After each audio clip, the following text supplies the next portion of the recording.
Hi guys, welcome back to my channel. So today we're talking about how to apply for medicine in the UK during this pandemic.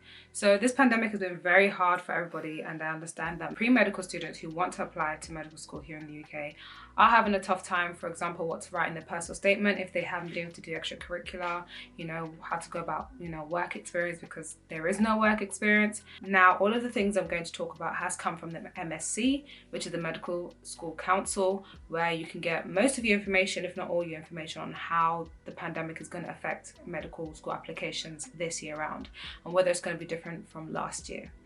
So without further ado, let's get into the video. Now, everything that I mentioned, I will be putting links down in the description box so you can go and use that for your own reference. So just a disclaimer, don't use this video as an end-all be-all. Just use this either as a stepping stone or a guide to how you're going to apply in the pandemic. So what has changed? Obviously, we're in lockdown or we are in a pandemic. For this year, they'll be using the predicted grades, and I'm not sure what it's going to be like for 2021 applicants. I'm sure by 2022 you'll be able to do your exams. So I don't think they'll be using predicted grades for you to actually get into medical school. I think you'll have a chance to actually do these. So first, admission tests. So in the UK, for undergraduates, you have 2 exams, UCAT and obviously the BMAT. For graduates, it's GAMSAT. So the UCAT is going to begin in June as usual. So far it seems like it's going to be online testing at either test centres, in your school or at your home. But it looks like in the coming months there will be open test centres for the UCAT. However, I'm not too sure, so just keep checking when they do open it. Just double check if they're doing it at the test centre or if you're doing it at home. But all in all, the application process is still the same for the UCAT. Now, I looked at the BMAT, but not much information has come out about the BMAT, whether it's going to be online or in person. But I'm pretty sure, based on the information that they gave us or the information they put out on the internet, that it's going to be in person, and it's still going to be held in September and November of 2021. So they haven't given September updates, but they've given November updates. So what they said in November is that it will still be taken at your chosen test centre on November the 4th, but you'll be taking a computer instead of pen and paper. I will be putting a link in the description box on what the BMAT is. In terms of medical school, predicted A-levels are still pretty much going to stay the same. Unfortunately, medical schools are not going to reduce their predicted grades. They're still going to be AAAs just because of how competitive the course is to get into. So if you're hoping that they may reduce predicted grades for the new batch, it's highly unlikely that's going to happen. If anything, the predicted grades have increased because of how many people are getting their predicted grades in the summer. The next section we're going to talk about is personal statement. So a personal statement can support your application if your exam results are slightly below your expectations, or it can enhance a strong set of grades for the best chance of acceptance. So the 2 main things you really need to worry about in the personal statement. Now, I'm not going to go too into details about personal statement because there's so many YouTube videos out there talking about what a perfect personal statement should look like for a medical student, etc. But the 2 main things I would say is your structure and the tone of your personal statement. So for structure, many students will use a really impactful introduction to draw the admissions person's eye. Not to say don't be so pretentious and make the introduction something so out of the world that it's impossible for it to happen. But that opening sentence is definitely what's going to catch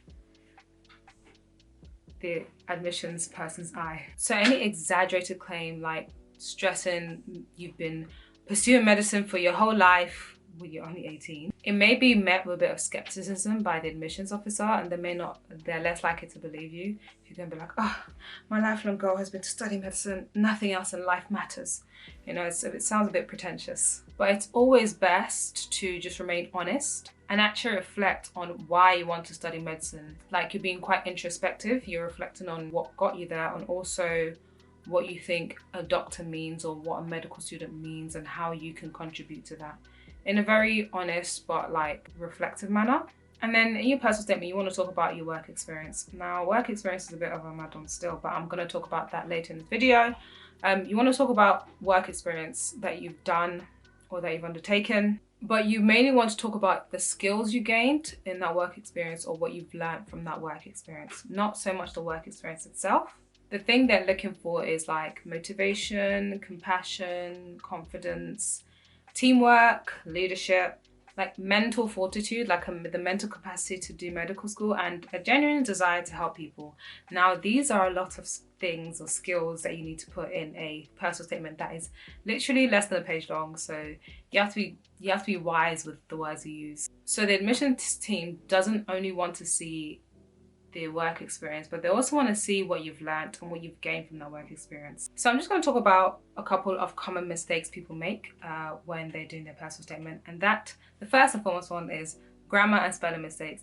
Now, when you send off the medical application, there should be no grammar or spelling mistakes whatsoever. So you need to reread it like maybe 14 times, have someone else reread it, have another person reread it, have many people give you feedback to make sure that your grammar and your spellings is absolutely correct. And another one was like poor preparation and not understanding what the admissions teams were looking for. So if you look online, there's going to be so many resources that will tell you exactly what the admissions team is looking for. And you can even look online on the universities you're applying to and take bits and pieces of what the university is looking for in a medical student and put it into your personal statement. And when writing your personal statement, you need to keep in mind it is personal, which means it shouldn't sound too generic. It should be something that can be related back to you and your own personal experiences. Now, because there isn't so much you can do for extracurricular activities in terms of going out and everything, however, there are loads of online courses and online resources you can like learn and gain skills that are still interchangeable with medical school. Just to name a few, there are a few online courses that don't take too long to complete from the Open University and Future Learn that you can gain skills. Some of them will even give you certificates, and those can be seen as extracurricular. And you can talk about them in your personal statement and what you learned and what you gained from that experience. Mostly, you need to reflect on the course, but it shows that you're doing something outside of academia. You're actually doing either further learning, or it could be learning a completely new skill, like, I don't know, graphic design on Skillshare. It's as long as it's something outside of what you usually do and it's actually something you like doing, it'll be easy to reflect it and like incorporate it into your personal statement. I've put a link in the description box below on like things you can do at home to help boost your personal statement. The next thing I'm going to talk about is work experience. Now, we're in a pandemic. Us medical students can't even go to placement. There's pretty much no way you pre-med students are able to gain like physical work experience in a hospital setting. It's not possible. But that doesn't mean you can't gain work experience at all. There are actually quite a few virtual work experiences that you can do online. Now, I'm going to do a separate video about virtual work experience, but I'm just going to like go to overview of what you can do to like gain work experience. I think the most popular virtual work experience is Brighton and Sussex. They have a virtual work experience, which I think is absolutely fantastic. Like, I think the work experience itself is great, and I think if you're a pre-med student, you should definitely do it.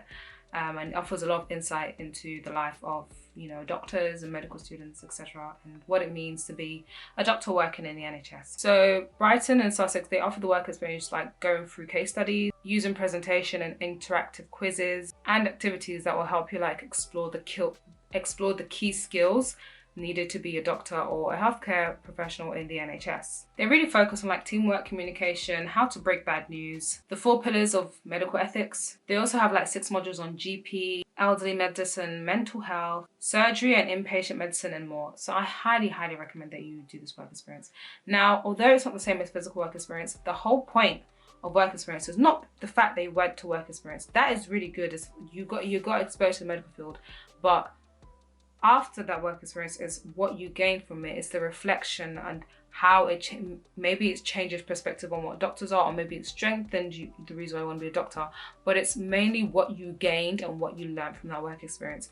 Another thing you can do in terms of like work experience or like bolstering up your application is keeping a diary on hot topics or what's happening in the news right now. COVID is really hot right now, so there'll be so much. So this is really good to mention, maybe briefly in your personal statement of what you've learned from it, or useful in like your interview or something.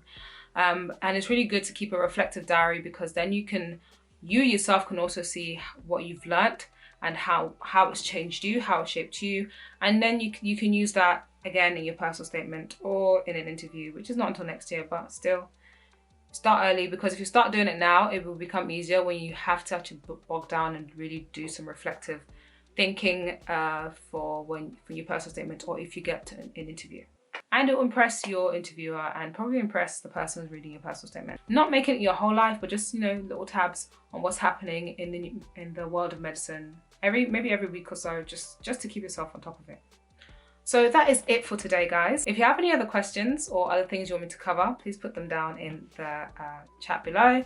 And yeah, so thank you guys for watching this video. Please like and subscribe, keep shining, and I'll see you next time. Bye.